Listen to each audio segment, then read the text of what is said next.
In this video, we are going to discuss about having clause using SQL. As you know that in previous video, we discussed about the group by clause. Group by clause is used in order to group the rows of same value of a group in a same group or a bucket so that we can apply an aggregate functions on it. Now we are moving one step ahead for that. That is, we are first grouping the records, we are grouping the rows, and we are applying the aggregate function, and further we are going to filter them using having clause. How can we do it? Let us understand by going to our workbench. I am at my workbench and you know that I have in a table the product. So I am just writing select star from product, and you know that here there are some field of the product is visible to you on your screen.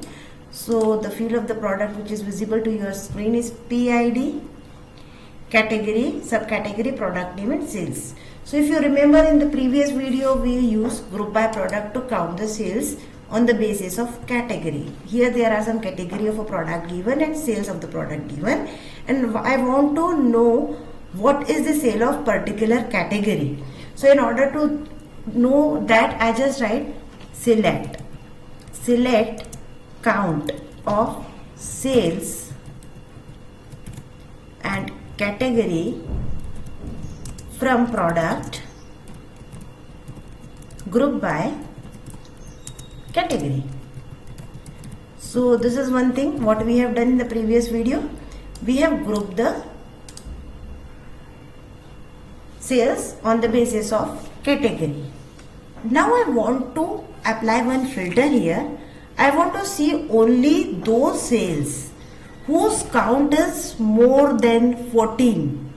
So here I can use having clause. That is, in order to filter some results, a group of results. Whenever we have apply the aggregate function on a column and we have grouped the rows, to further that I want to apply certain conditions. Suppose I want to apply the condition that count of sales should be greater than 14.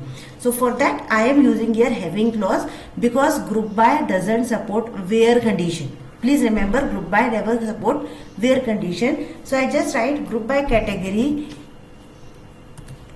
I just write here further having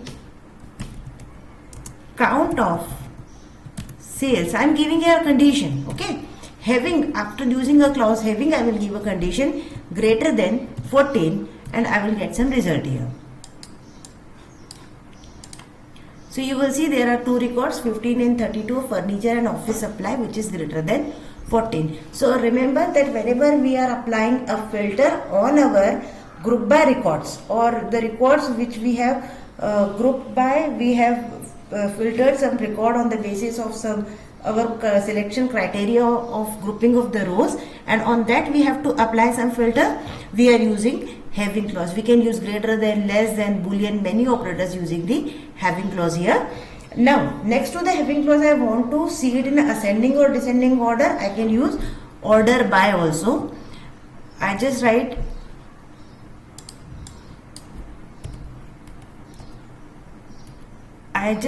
here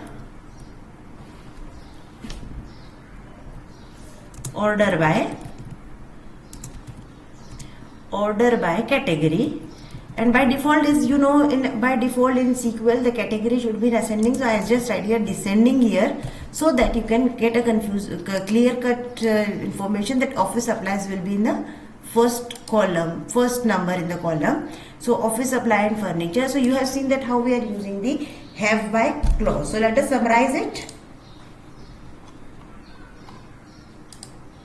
Having clause is used in order to apply filter on results obtained by group by. We provide specific condition to filter data, and it is generally used after group by, and order by is always placed after having clause. Do not make mistake to place order by before having clause. So I hope so this video finds to be interesting to you. You have understand the concept of having clause. So if you like this video, please like and subscribe. Thank you very much.